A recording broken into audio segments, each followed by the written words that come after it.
Cement వేస్తున్నారు. కంకర ఒకటే సైజ్ 40 mm.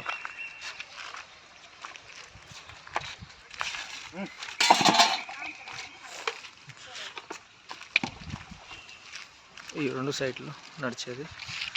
శాండ్ కూడా చూడండి అంతా చాలా వైట్గా పర్ఫెక్ట్గా ఉంది, నీట్గా.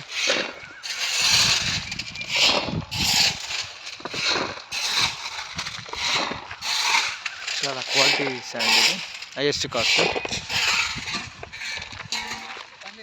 మనకు శాండ్ ఇట్లా ఒరిజినల్ క్వాలిటీలో ఇలా ఉంటేనే మనకు కూడా బిల్డింగ్ కూడా చాలా బాగా వస్తుంది.